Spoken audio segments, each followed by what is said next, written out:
Welcome back, ladies and gentlemen. Starting off this afternoon, we're honored to have the Commanding General of the U.S. Army Research Development Engineering Command, Major General Cedric T. Wins, to open up the afternoon's presentations. General Wins.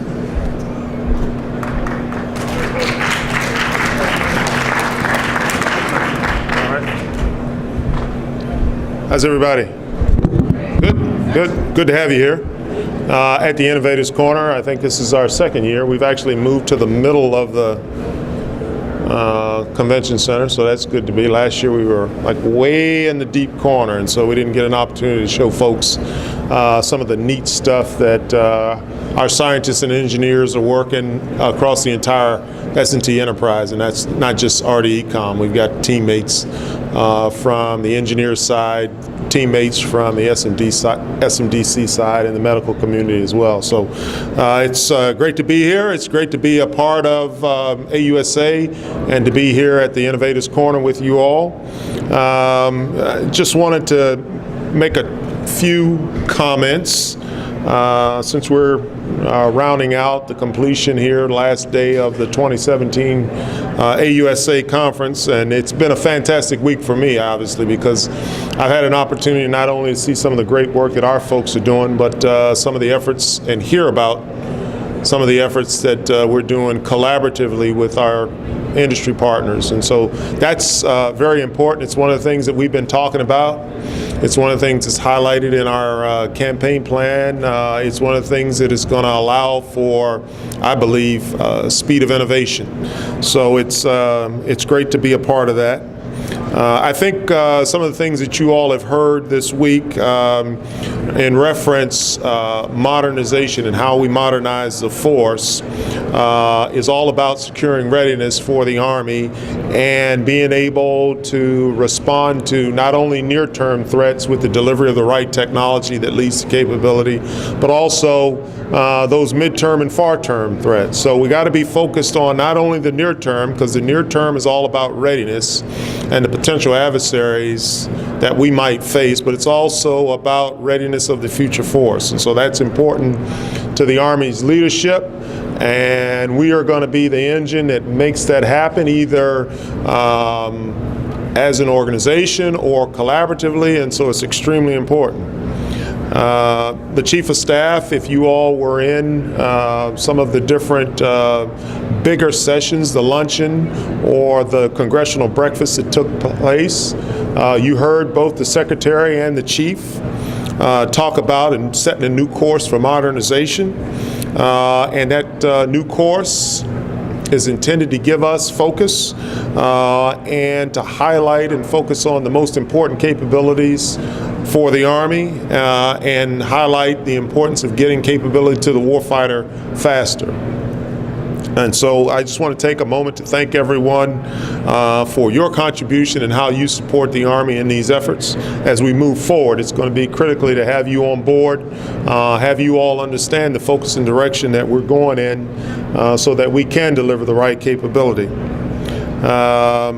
It's obvious that the reason we're going in this direction is because the Army's found itself contested in many environments that we think we'll face. We've spent the last 16 years fighting against adversaries that were not peer adversaries.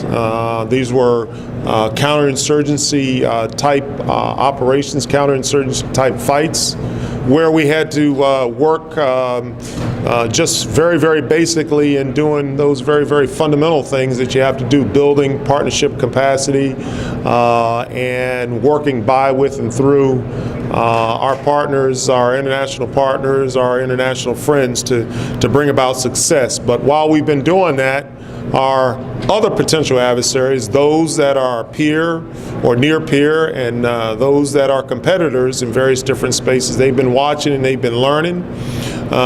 They've been trying to figure out how to avoid our capabilities, our most lethal capabilities, how to bring about disruptive capabilities of their own.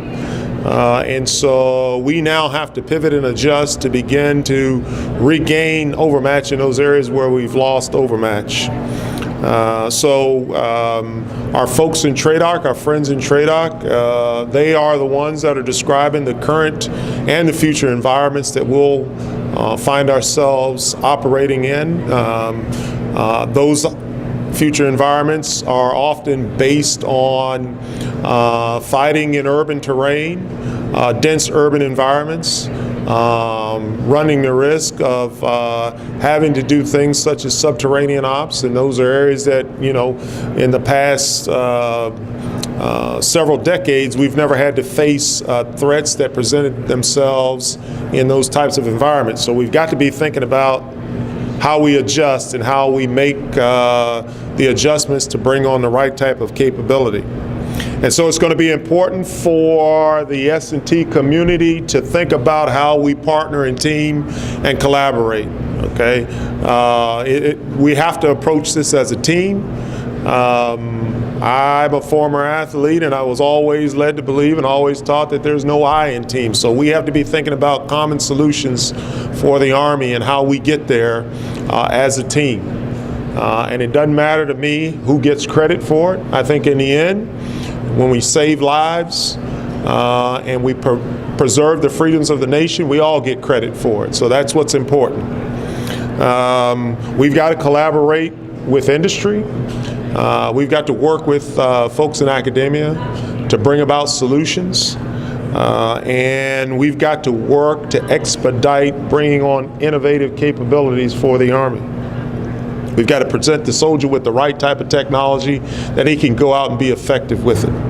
So the reason we set up the Innovators Corner is to put on a display for folks in industry, academia, and just the normal run-of-the-mill person who just wants to come and see what kind of things the Army is doing in partnership with all those folks to bring about those technologies. And so I appreciate all the work that you all are doing, the hard work that you're doing.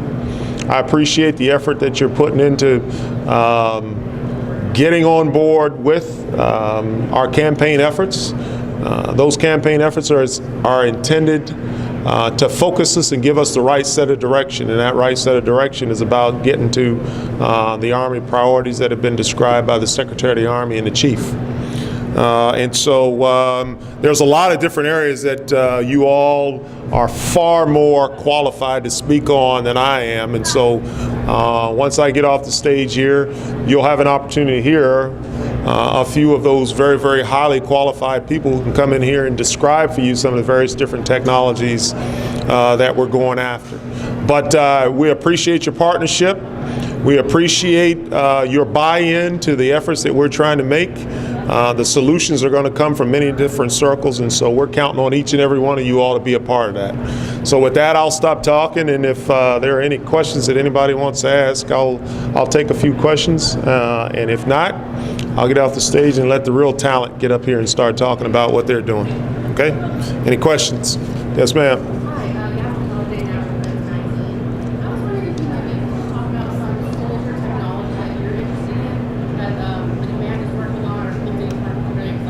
Yeah, so there's a number. If you've been upstairs, specific to soldier technology. So first of all, if you're familiar with the 6 priorities that the Chief of Staff and the Secretary have described, one of them is soldier lethality. And so there are a number of things that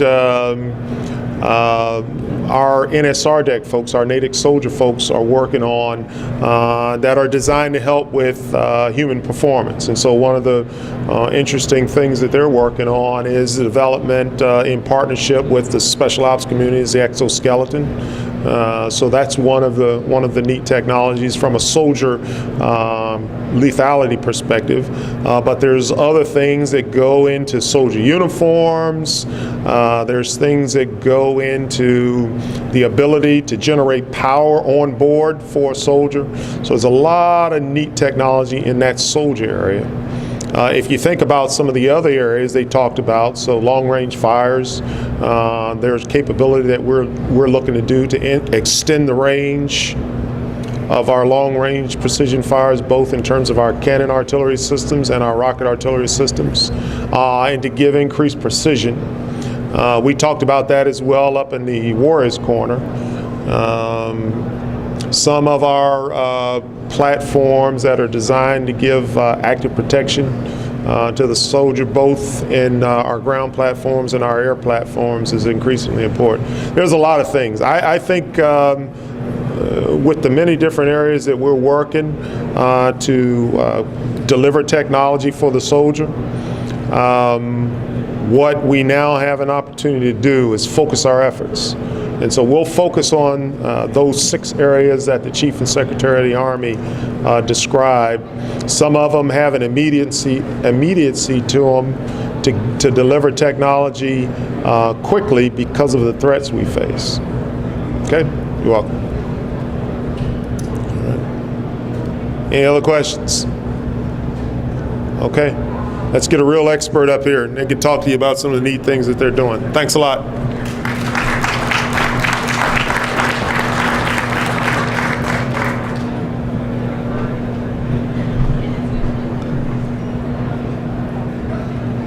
Ladies and gentlemen, our first formal presentation this afternoon is going to be by Dr. Richard Neighbors. He's from the Deputy Operations Chief of the Night Vision and Electronic Sensors Directorate from the Communications and Electronics Research Development Engineering Center on asymmetric vision.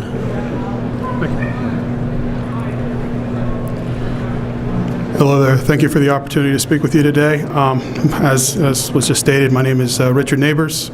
I'm with the Communications Electronics Research Development Engineering Center here at the Fort Belvoir, Virginia. I'm going to tag team this briefing with Dr. Bert Davis of the Engineer Research Development Center, working together, RDECOM, SMDC, ERDC, MRMC, working aggressively to deliver capabilities which will enable disaggregated small units to operate in complex, congested environments, those environments that we anticipate seeing as we move into the next generation battle space.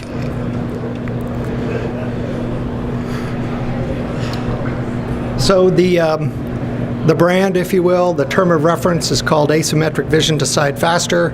It originated in in-depth studies at OSD level and at Army level to look at what capabilities that were already in the S&T portfolio you could bring together in an open architecture that could increase understanding at the soldier level and promote better decisions faster than an adversary. So you'll see the partners here. It literally is across Army S&T community and as well across the portfolios. So as Dr. Davis said, asymmetric vision and decide faster have at their heart technologies to improve sensing, processing, and decision-making that happens at the small unit level. When I say small units, I'm really talking company and below. The expectation is as we move into these congested, complex environments such as dense urban environments or megacities, as Major General Wins spoke to, we're going to be in situations where we're going to be denied comms or we're going to have intermittent comms. Generally speaking, the way we operate currently is that we flow information up to higher echelons before we make some of those critical decisions about where we're going to maneuver, where we're going to prosecute the fight. It's the expectation as we get into that more lethal future battle space that we're not going to be presented with those opportunities. So how can we push information down to the lowest echelons possible to enable them to continue to fight and operate in those complex environments? And again, going back to asymmetric vision and decide faster. So asymmetric vision is all about improving our ability to understand, to observe the environment.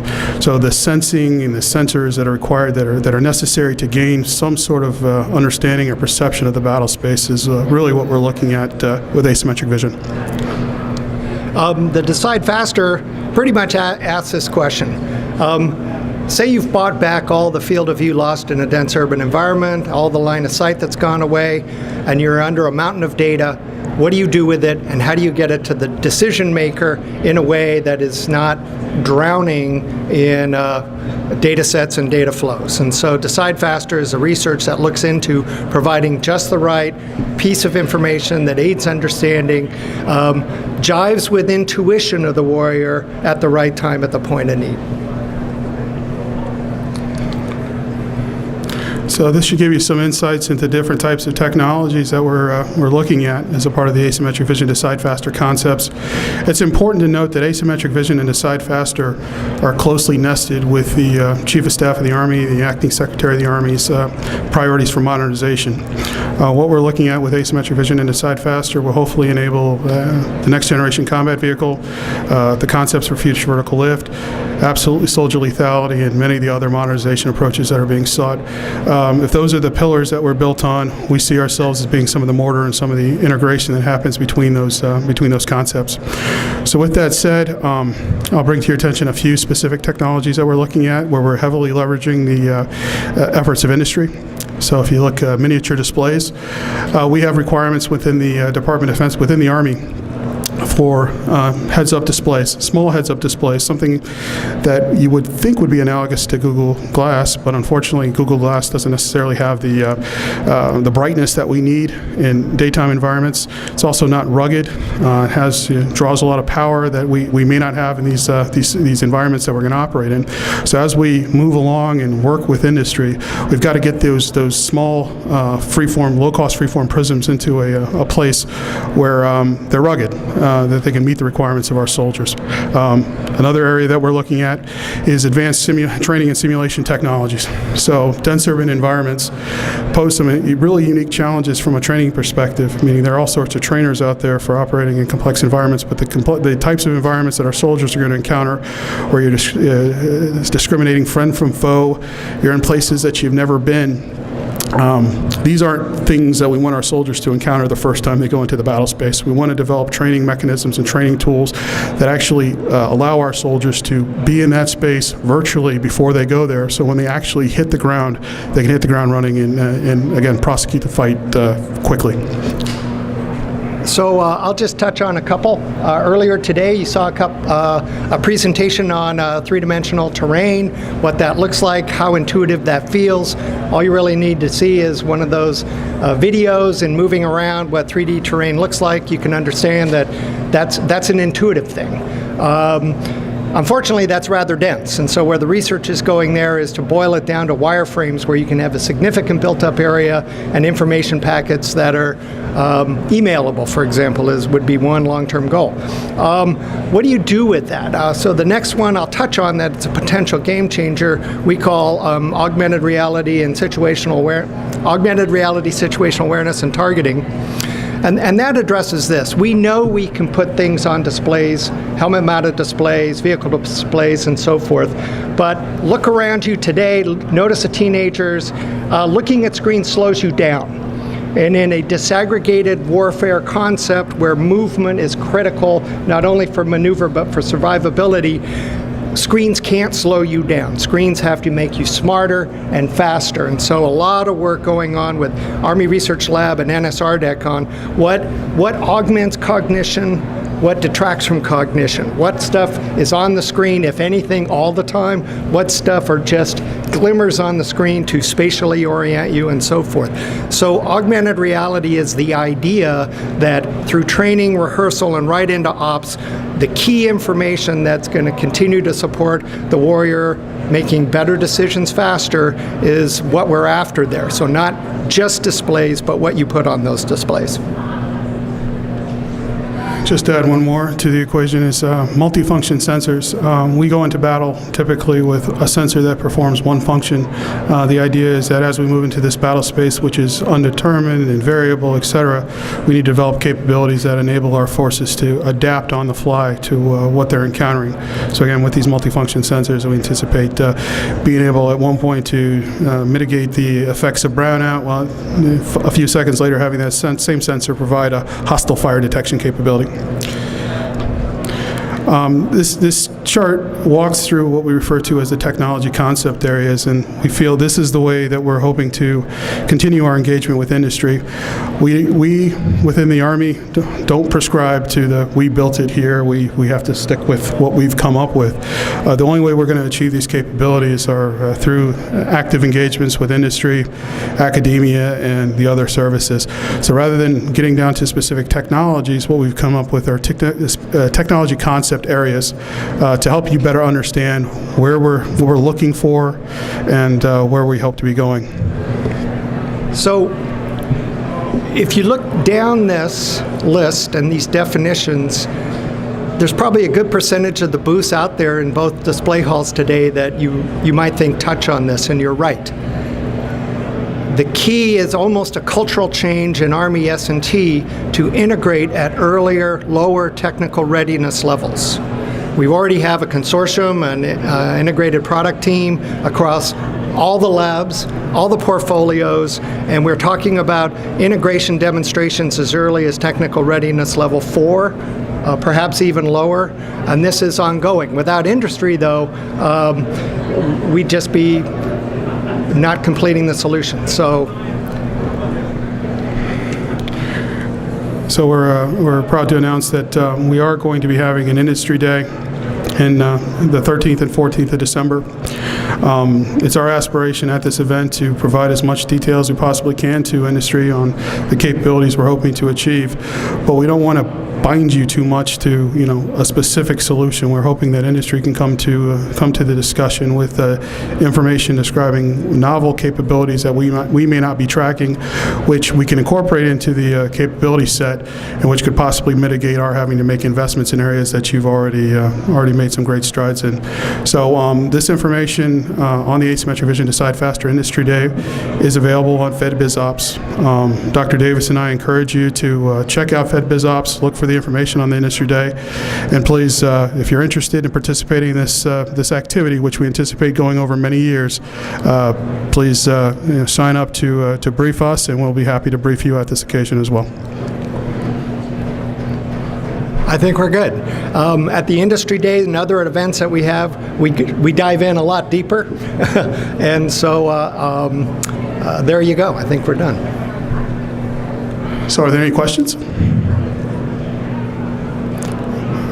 Yes, sir. So you mentioned earlier stage technology. What is the right way to integrate with you or adopt? So the question was, we talk about earlier stage technologies. What's the right time? What's the right way to integrate with us?